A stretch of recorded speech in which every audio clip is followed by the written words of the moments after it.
I'm from a very large family. There were 11 children, and my grandmother had 2 children, and my aunt also had 11 children. So we always act like we were one family, and especially on rainy days, my uncle would always tell us these stories with the hag, Hanson, Platt-Eye, and he seemed as though he knew exactly when it was going to have a big flash of lightning. And then he would talk about the hag and its skin. And these are the things that I remember. And of course, the other thing was, I was always happy. You're always happy when you got an opportunity to go to Sunday school and church. So we did that frequently. And it was always in church, we like going to church because people sang, and then you wanted to know who was going to do the best shout. And then we also had a prayer hall in Georgetown. It's for some reason people don't realize, but you had prayer halls in Georgetown. We have 2 that are still standing on the west side. And these prayer halls they used them like during the week and not on Sunday. And you went there and they would just sing and pray and shout and so forth. And like some of my friends at my age, and we usually say, oh, we learned how to clap and sing and shout at the prayer hall. One is located on Gilbert Street. That was the Israelite Society. And the other one is located out on Palm Street. And I could remember, they just had wooden benches, and they seemed like they were very, very hard. And, they didn't do that much sitting there because it was just a time of praising and singing and shouting and whatnot. So you were standing most of the time in the prayer halls. The children sat on the benches, or sometimes we would get tired and, we'd go to sleep.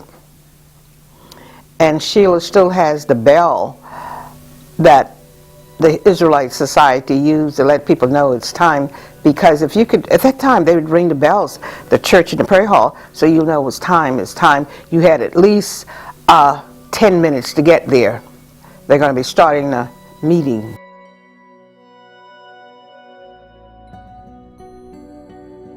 We still do it today. I have a prayer group that I'm involved in on Wednesdays, and we start with a devotion, and after devotion someone will just raise a song, and then you would get up and you testify, and you tell everybody how good God is to you and everybody else. And then we pray for not just your family, we pray for everybody in the whole wide world, and we still do it to this day.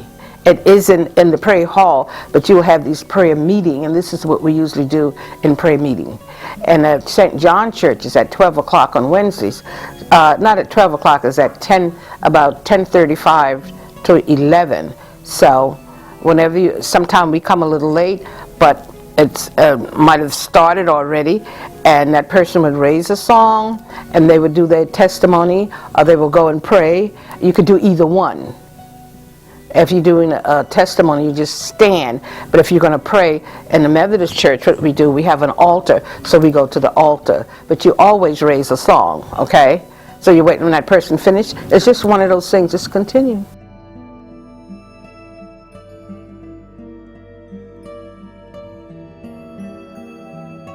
Well, on Butt Street, we actually had Mr. Robert Jennings, and he owned the cab company.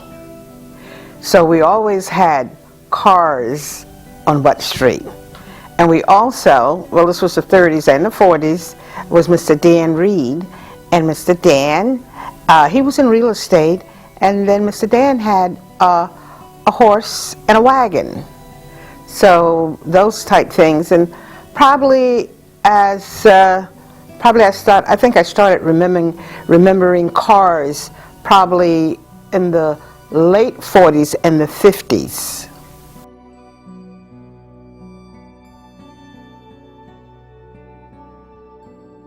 They had few cafes, but your parents really didn't take you to a cafe, because you would either, most of the time we would go there for dancing. We had two of them on Hawkins Street, and then we had at least two on Butch Street, and we had one. It's practically all of the street had a cafe, and or they had stores where you could go and buy things, and a lot of times they would sell food like hot dogs, chili dogs, French fries, or something like that.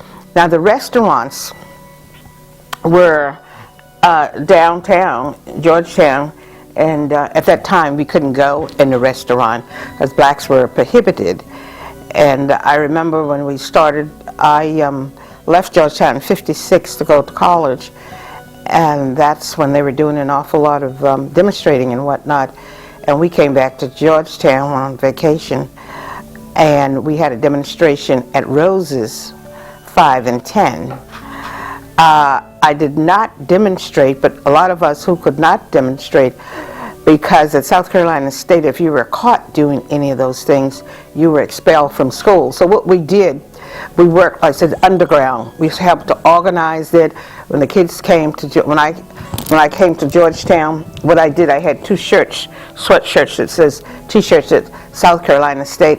So I gave them my shirt. And then number one, I said, why would I want to go and sit next to those people if they don't want me to sit next to them? So I was always a little proud, so I didn't think the food wasn't worth that much at Rose's 5 and Dime.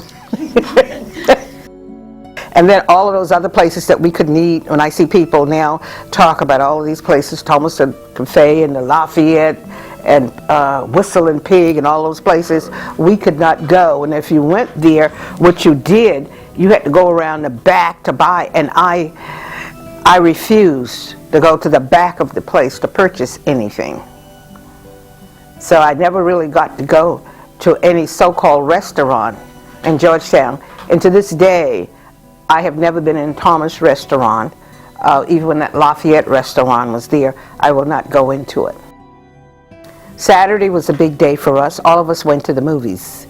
And my mother would let us go to the movie, and you stayed all day, even though the movie was segregated. Now, I'd like for you to take a picture of the Strand, the front of the Strand Theater.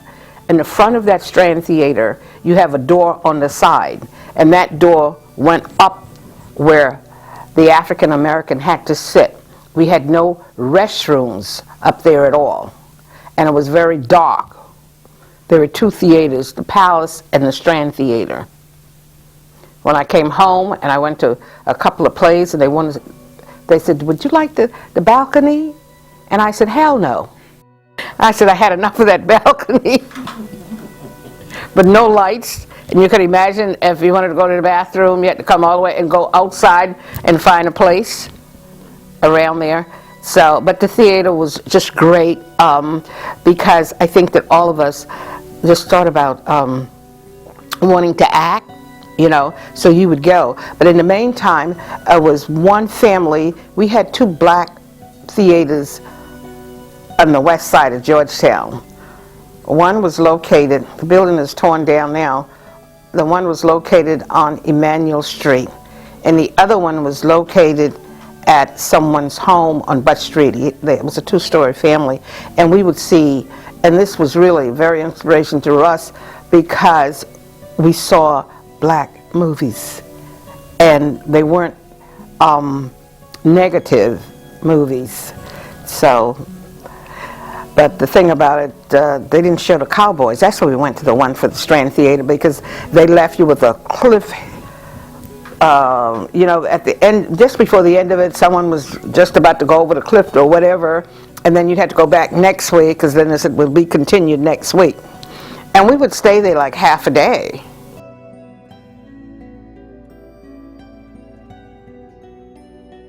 My father was an excellent cook. So we had right, yeah, Daddy made the best gravy, the best whipping grits gravy. And he made an effort to give us at least 1, 2, or 3 meals from out of the creek every day. So we had excellent seafood, and he was an excellent cook. And it's sort of running my family. My brother was a chef, and I have nephews and so forth, and other male cousins that were chefs and very good cooks.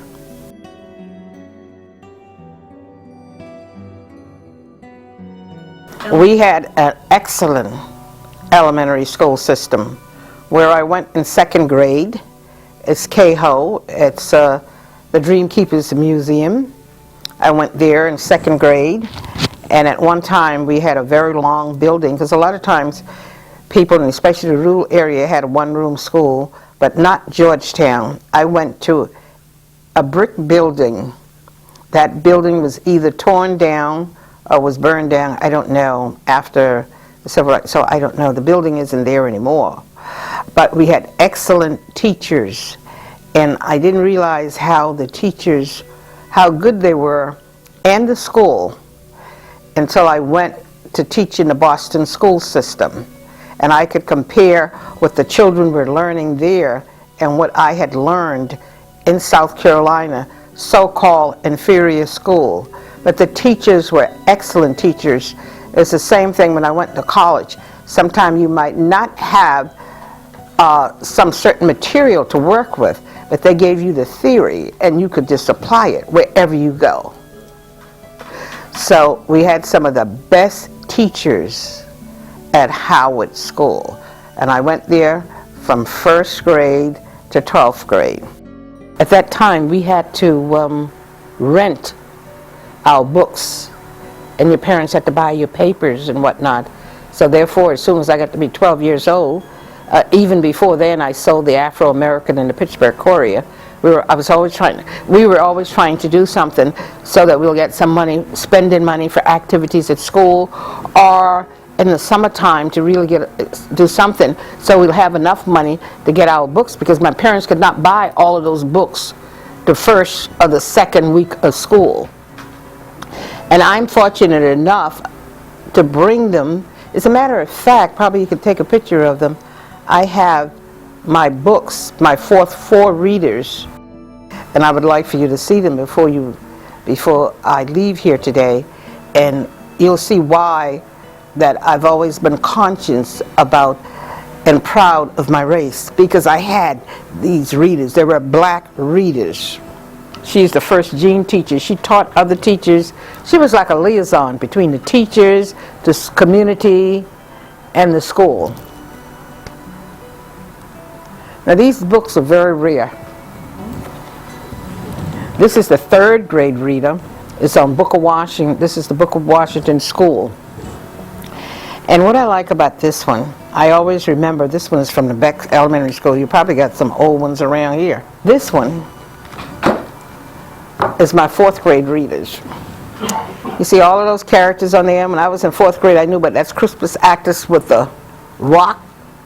He was the first one that died in the Revolutionary War, and we have all of these other people, Sojourner Truth, the doctor, and all of these people that we could mentor ourselves after. And at the end of this book, people think that we never knew anything but Africa. They have 2 stories on Africa.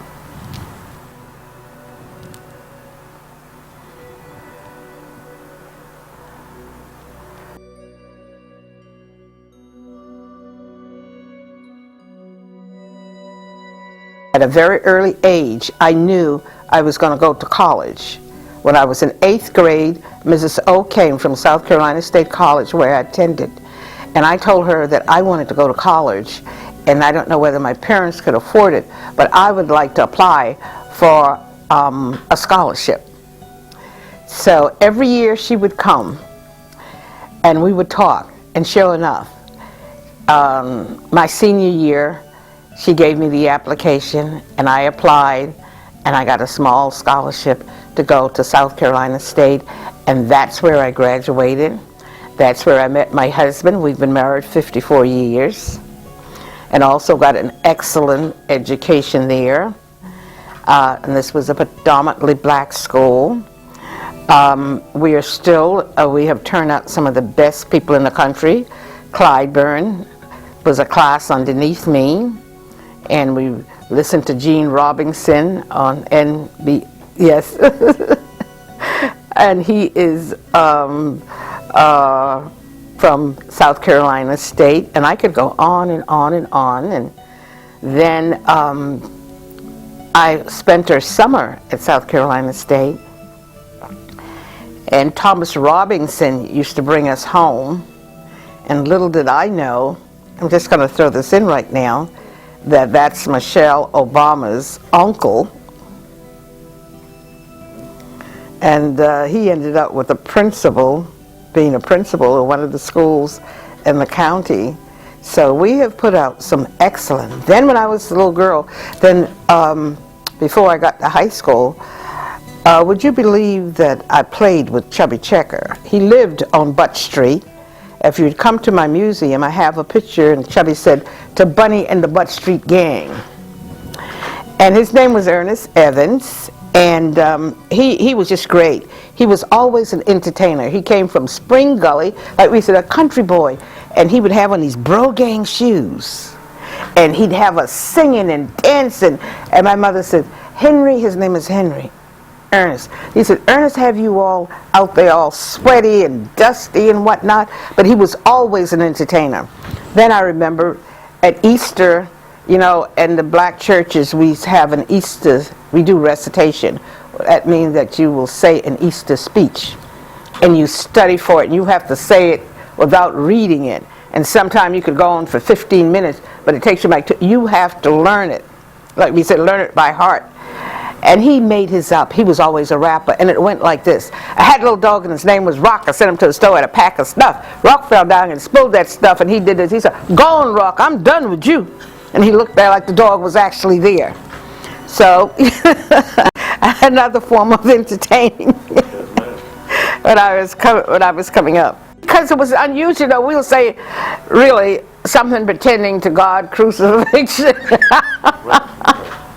And he came with, I mean, he was rapping then, and he was no more than about, we were probably about 10, 11 years old or what have you. Then when he left Georgetown, he went to Philadelphia.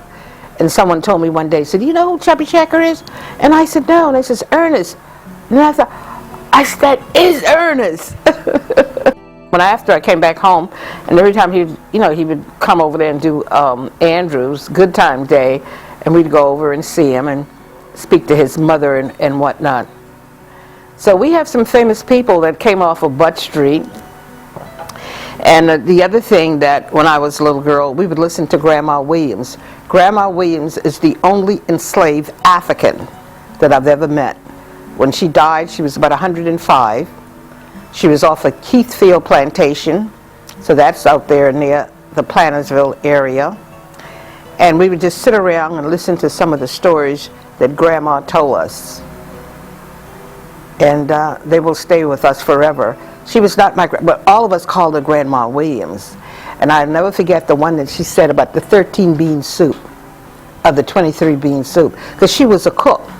We still have her pestle. You know, you have one back there, but we have Grandma. This is the one that Grandma used on the plantation. And she said, because she was a cook, a lot of times they would have beans or peas, and they would just take a handful and stick it in their pocket and whatnot, and they would take it to the slave quarters. And when they would get enough in a pot, and different kind, they would make the big pot of soup. Wow. She used to tell us beautiful stories. And it isn't stories like other people have recorded from somebody else. So I was very fortunate to have had to sit at Grandma Williams' feet.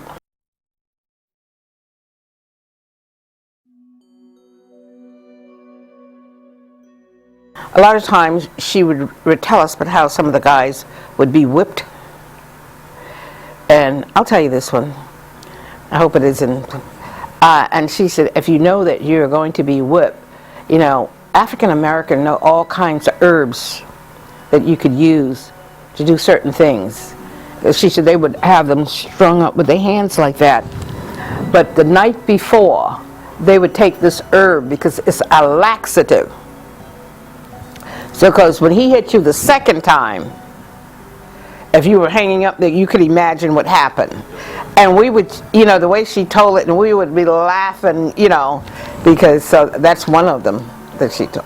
So, you know, a lot of times we say, oh no, you know, they were treated like this, and they're getting the interviews. A lot of times you would interview, white people would interview someone who have lived on the plantation, on this plantation, and they go and interview the person. We did not get anything but freedom. You're going to interview that person. They live on that plantation, and what are they going to say? Yeah, Massa been treating us good. Massa did this, and I did this, and the next thing. These were survival skills. They had to say that. But with Grandma Williams didn't have to say that to us. And it's the same thing that a lot of the writers who did the WPA writers, and the only place that I really liked what they say is, I think the only place that they had black writers was in the state of Virginia. Other than that, you have to watch it because I know what and how they say things. These were survival skills.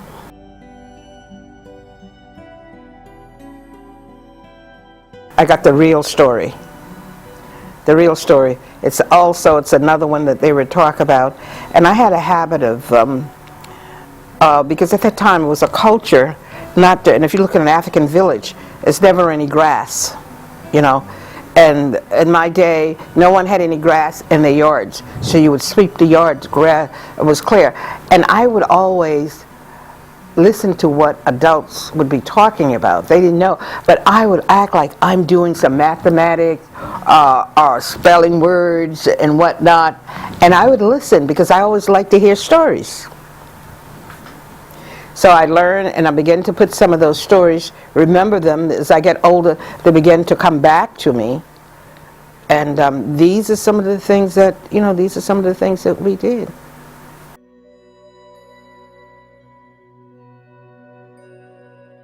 I majored in home economics because everybody thought I was going to be a history major. But the reason I didn't go in history, they never had about 2 history teachers, and they were still going to be there, and they were there 20 years, 25 years after I left. But I had a teacher, and I always liked doing things with my hands. So Mrs. O came, the lady that I told when I was in 8th grade, she was one of the people that impressed me, and she was in home economics, so I majored in home economics.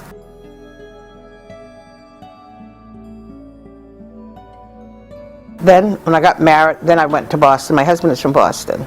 So I went to Boston, and after Boston, we were just up and down the East Coast. From Boston to Baltimore, from Baltimore back to Boston to Pennsylvania. And there were in between times, if he would transfer, I would come home and enroll the children in school here. Georgetown has always been my love. And I have to tell you the experience about the library. Some of the members know about my experience here at the library. A group of us, because we were smart, and we had Mrs. Sheldell, and she had given us this assignment. And even though we had a nice library, but this one, Georgetown Library, had more information in it, and we went there, and they told us that we couldn't use the library. And I never went back to the library again until I came back, I think in 1987. And I would bring I had 2 girls that graduated from Georgetown High. So that was something that really bothered me for a very long time. Not wanting to, well, it was one of those things. Because you know, I'm just third generation from slavery. My grandmother was first. We have our grandfathers, he was a cobbler on the plantation. We have his cobbler's bench. And my mother was just second generation. And it even kind of hurt to talk about it because I was always one seeking knowledge. And I have a fantastic, my husband and I have a fantastic library at home. He uses the library, he'll do my research work. I guess all of it stemmed from turning us down. And we were just students looking for knowledge.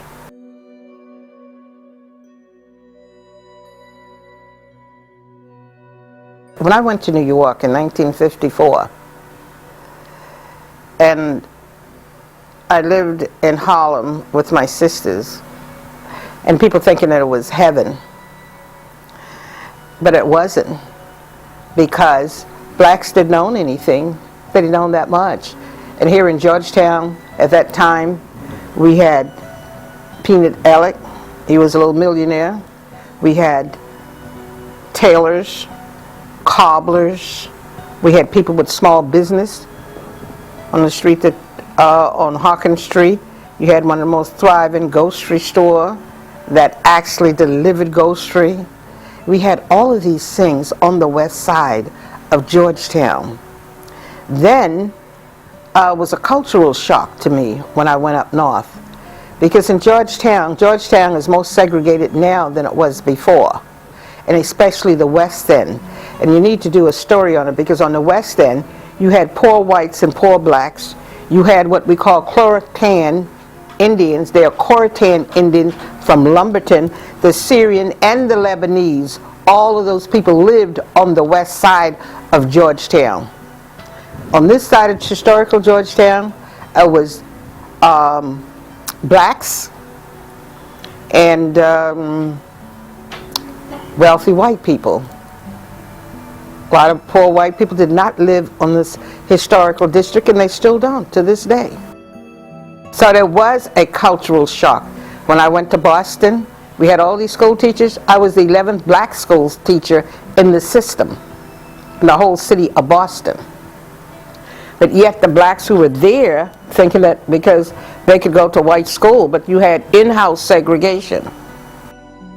And actually the blacks in the South were getting a better education, and they were going to college. And we had banks, black-owned bank and institution, and North Carolina Mutual Insurance Company and insurance men.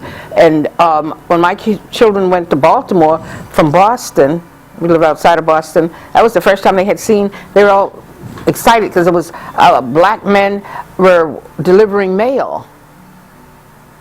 So after the civil rights movement in the South, the blacks up there realized that they were just as bad or worse off. And that's when it began to change, all of it.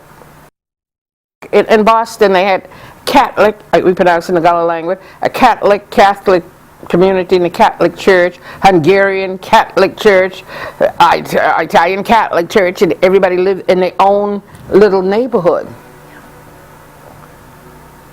Here, I was brought up where blacks and white lived next door to each other in Georgetown. Georgetown, Charleston, Beaufort. Because Georgetown was like over 90% black. Charleston was 80 and Beaufort was 85. So you had no other alternative but to live next door to each other. So I was brought up in a more diverse community. Now, not all of South Carolina, because when I went to South Carolina State, look, children, so in Bamberg, we had to walk down the street on one side of the street, and the white folks walk on the other side of the street. I remember when Belk's department store on Front Street put in that white water and colored water. So we always would walk over and see what the white water tastes like. And they took all of the water fountains out.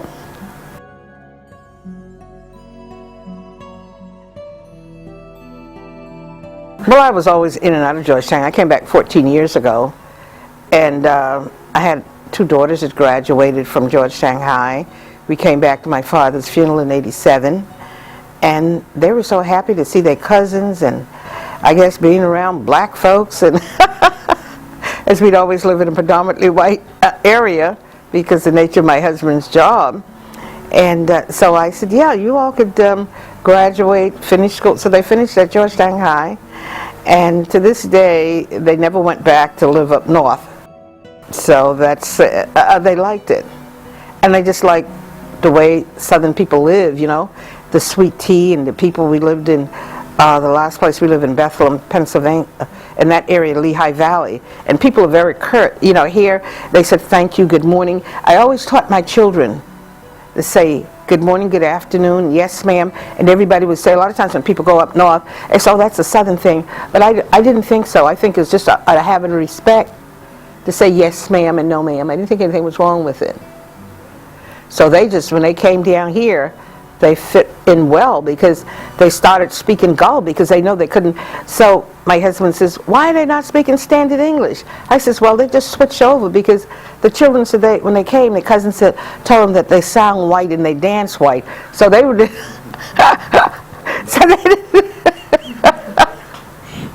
so they wanted to fit in with their cousins. So and then when Ann would call, and Ann says, she was working at a Krispy Kreme, and she said, this is Krispy Kreme, and this is Anna speaking. And he says, you know, she was speaking standard English. But children can switch over like that, you know, they're good at that type thing.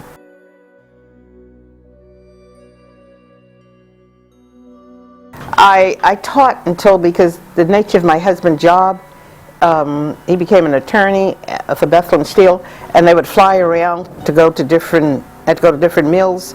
So then I realized I had to give up teaching because the children needed a full-time mother. So that's when I started using some of my skills in home economics, you know, making things and selling and opening up store. First I had it at the house, and then I opened up the business in Easton, but I always had a room for the children when that was their room, and so forth. But I continued to teach like different classes at the Y and whatever. And my husband says I'm always talking down to him. So I think when you're a teacher, you're forever doing it, you know, giving instruction and repeating it. So, when I came back to Georgetown, I had a business on Front Street until Hugo. It lasted, well, I was there 10 days and Hugo came. But I think I stayed a couple of years after that. But I don't think I would ever go back on Front Street. Because a lot of times they used to have this unusual high tide.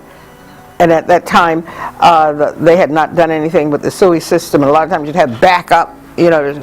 So yeah, I always wanted to open up, you know, I thought it was just great to open up something on Front Street, but it isn't all that glamorous.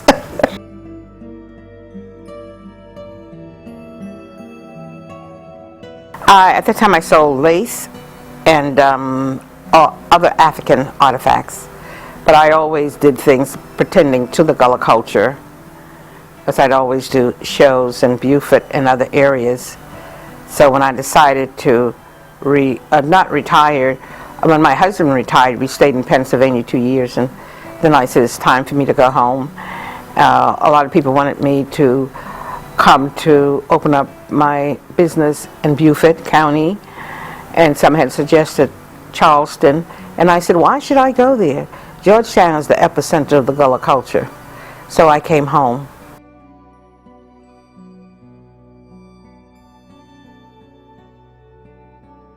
Oh yeah, they talk about Hoover time and how bad it was.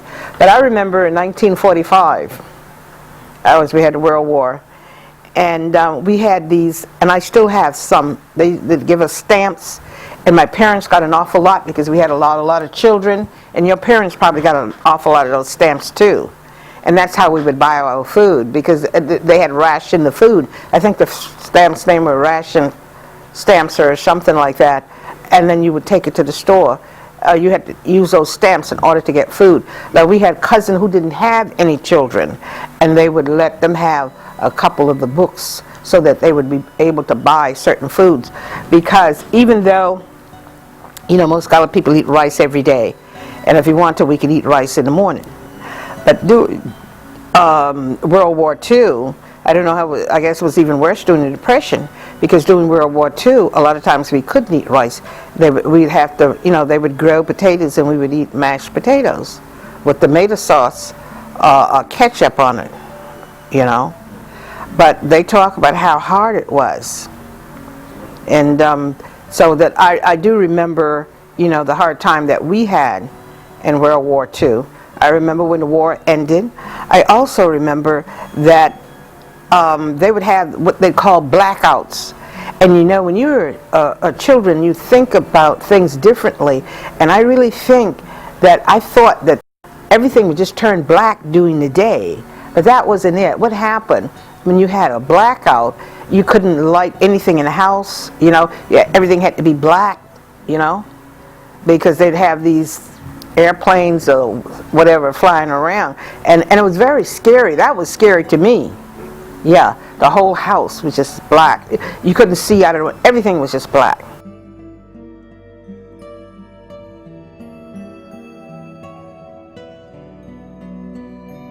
The men were exceptional. And I always wondered why. My dad worked at International Paper Company. Before working at International Paper Company, he worked at the Atlantic Coastline. And after the Atlantic Coastline went out of business, that's when International Paper Company came. And I have quite a put of stories that Mr. Henry Smith wrote, that book that I'm doing on the west side about the Atlantic Coastline. That was the lumber company? Yeah, that was the lumber company. And they worked there, and they did an awful lot of manual work. Now, my dad worked at International Paper Company, and I remember the sad thing, and it would always bother me. He said how a student just out of Rosenwald School would come to start work at International Paper Company, and they will take him through all of the training, give them all of the information. And he said in 6 months, they would make that young man a supervisor over them. And now I know why my dad and a lot of other men would drink on the weekend. Now they work hard all week, but they would drink on the weekend, because that is really something. That was very something for them to, and they had to work there because they had to provide for these large families, because most of the families were very, very, very, very large. And they worked very hard. And they would have some extra things, like my dad, at one time he had a little fish store. He was selling fish, and and then some of them would also get a little part-time job. And but these men, they worked very hard, knowing they could work, and a lot of them are 30, they could be working there 30 years, and they know they could do that same job and not get a promotion. But they did it. They sent their children to college. They built homes. They did whatever they could. But they were hard workers. The ladies worked right along with them. Now some of the men, like my uncle, some of them were stevedores over at the dock. And the thing about it then, a lot of times the ships didn't come in as regular. So what they would do, they would have to go to Wilmington to work in the Wilmington Port Authority, either go to Charleston. And that's why right now a lot of the people from the Georgetown area, they ended up living in the Wilmington because there was more work there. The ladies, phenomenal. They did whatever they could do. Like on Butt Street, Mrs. Georgia Capers would stretch curtains and make the little dollies with the, she took in that type thing, sugar, and they were all pretty and whatnot, standing up like that. Then Mrs. Malm on Butt Street and some of the other ladies would sell dinners to the men who worked at the dock, And then my mother, I think she was in her late 30s, she went to St. Helena Island, to the Penn Center, and took up midwifing and became a midwife. All of these people did something. Then during World War II, a lot of the men went to the service. So these females were hired at International Paper Company. And I would like to do the research on those ladies. I know some of them who worked at International Paper Company. My mother had 6 children. My aunt had 6 children. They worked, it was a swing shift. I don't know how they did it. Because that's how, it was the craft. They call it the craft then. And that's what they did. So they had to work those swing shifts. And they worked with children. Then they didn't have enough females, so they brought in black guys from the British Honduras, which now they're called Belize.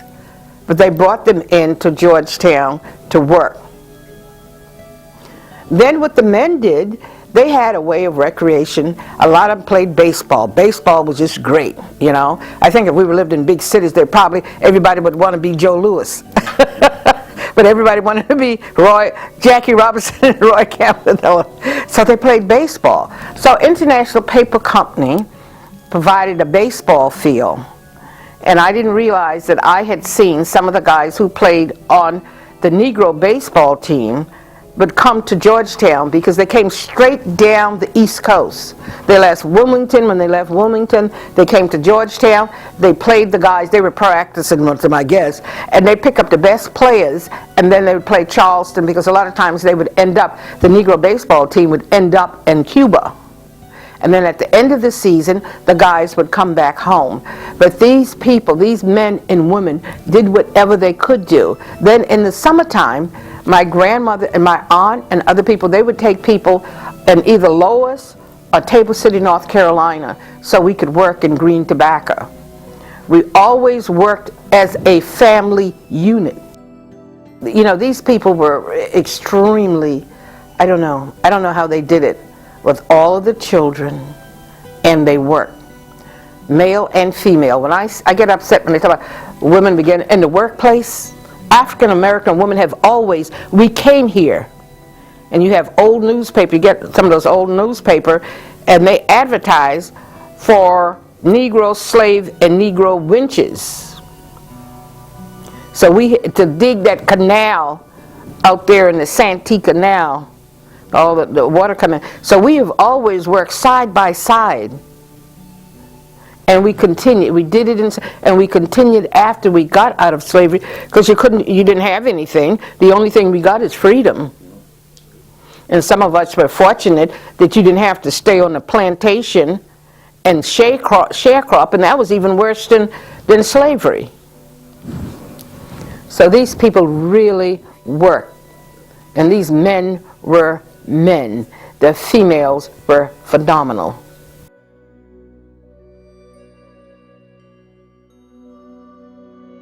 Myrtle Grove is one of the cemeteries. The Gullah folks always call it Muckle Grove, but it's Myrtle Grove. And I don't think anyone have actually studied it. Georgetown was predominantly black. As one piece of land, they said that's where the slave graveyard was. There must be a lot of houses around here sitting on the top of slave graveyard. And someone was wondering about that sinkhole. Well, I have my own thing about them sinkholes. Probably they began to act up. They're too close to the cemetery, and I'm quite sure they crazed through on this side too. That was the only one slave cemetery that I actually remember, because the one, I've heard them talk about the one, and it's nothing, had never been there, the one right on the corner where the Bank of America, right on the corner of Harmarket Street and Frazier Street. That's just a small space. Because when a missionary back in the 1700s, beginning of the 1800s, when he got off of the ship, there were so many black people in Georgetown, and he said they were jungle-like sounds. They were different, from different African nations. He thought he was in Africa. So where are the graves? But Myrtle Grove was one of the plantations that's off of the Sampit River.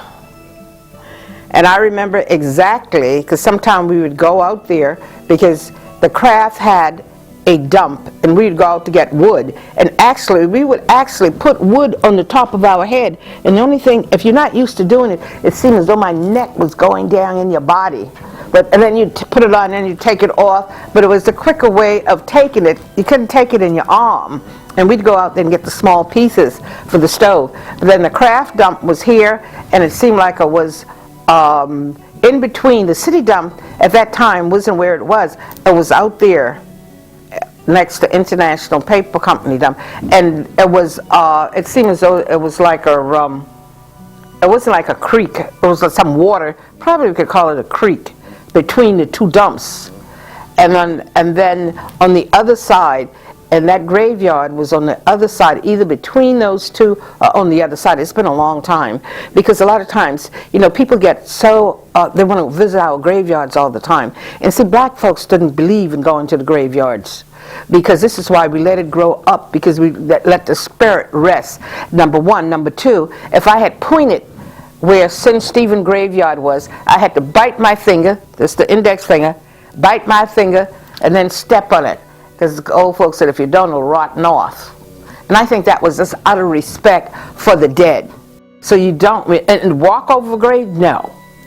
And do these little things and take whatever's on the mark? No, no, no, no.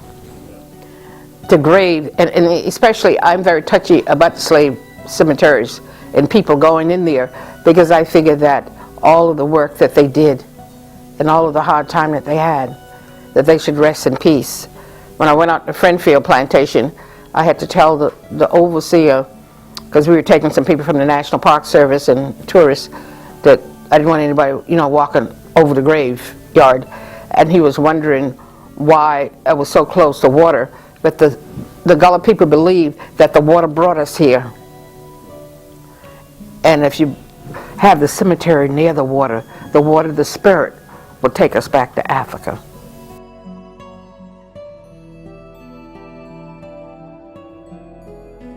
That same big ditch that I was telling you about, we call it the big ditch. I was wondering why that ditch was so big.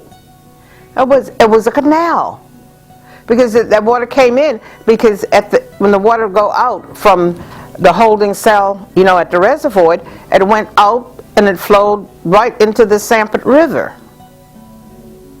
But I never knew, and you know, you live close to, you know, right by your house and Mrs. Pearlie Alley. That was what? A big ditch. That was a what? A canal. And all canals, to this day, you don't see any trees in the center of it. And no trees never grew up in those canals. It was the big ditch, rather. That's what it was. It was a canal. And on each side, and I think about it, you know, you could still, on the bank, it was like a little higher up and whatnot, and that was the bank, you know, the banks. And like my dad used to say, that why Howard School was always full of water, because it was a rice field.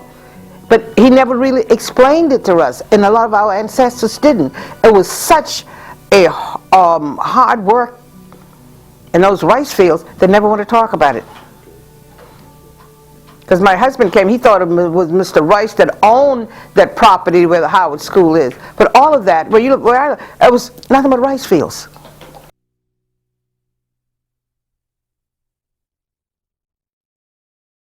You have to know about your past. We have to teach our children what the contribution of their ancestors. Like when I do the story quilt, and I start off with the first thing at the bottom, I start off with, it's a square with Egypt. Because when I was in sixth grade, I had my first class, like we would say in the Gullah language, in geography. And I always wanted to know about people, places, and things. And they said everything. Egypt was the cradle of civilization.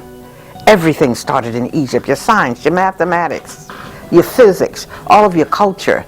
And towards the middle of that chapter, it said that Egypt was located in Asia Minor, not Africa. And a lot of times today, they will say that Egypt is located in northern Africa or the Middle East, not wanting to give Mother Africa any credit.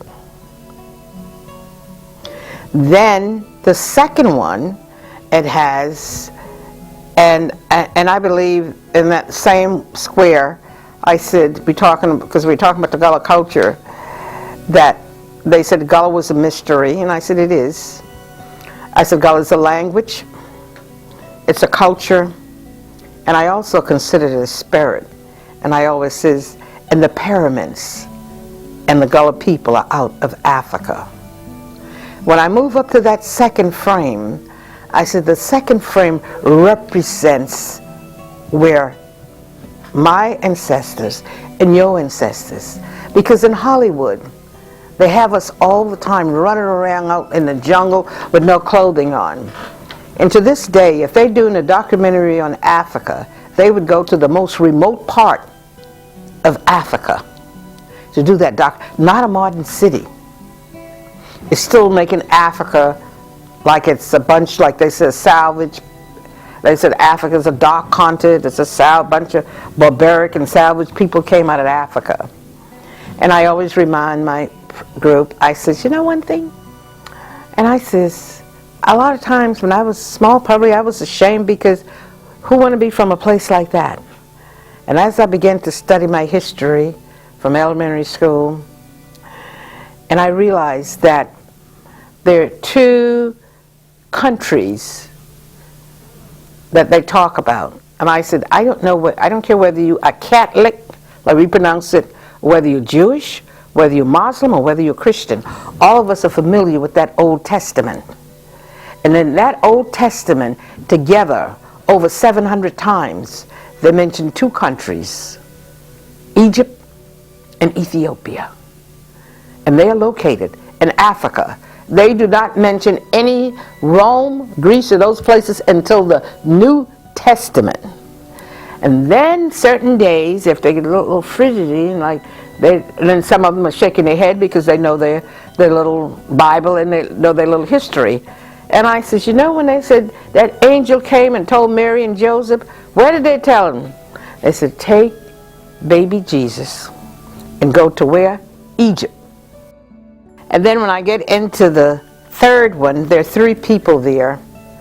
And then so I'm explaining our culture, your Gullah culture.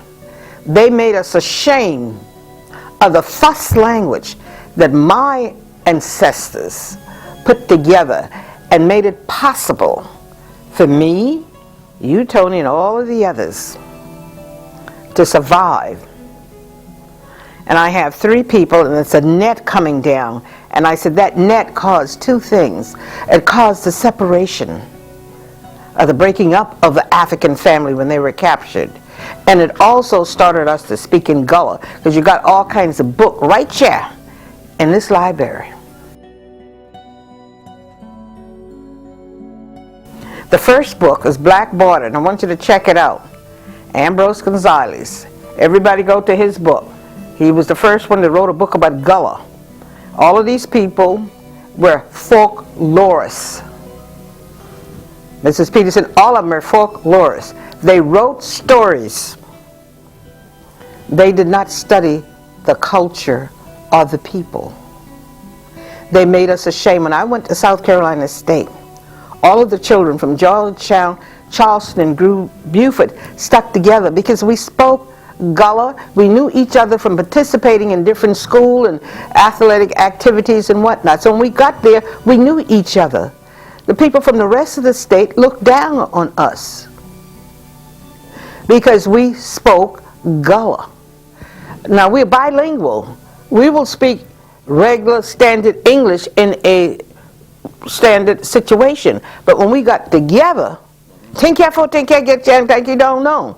We're going to speak Gullah because we felt comfortable with each other. Now when Ambrose Gonzalez said that we could not speak standard English because we had thick lips and broad noses, he wrote that book on the top of the 1900. Oh, he was a newspaper man because his people ran the state paper in Columbia. And I said to myself, old man Gonzalez should be alive today. Because some nights when I wake up, I see those girls trying to get this Botox so they could get these nice thick lips, like we would say. And then he said, jungle-like sounds came out of our mouths. They did, because What happened was Turner was a black professor, PhD, in his 30s, visited South Carolina State because he was doing a summer program there. He heard the children from Georgetown, Charleston, and Beaufort.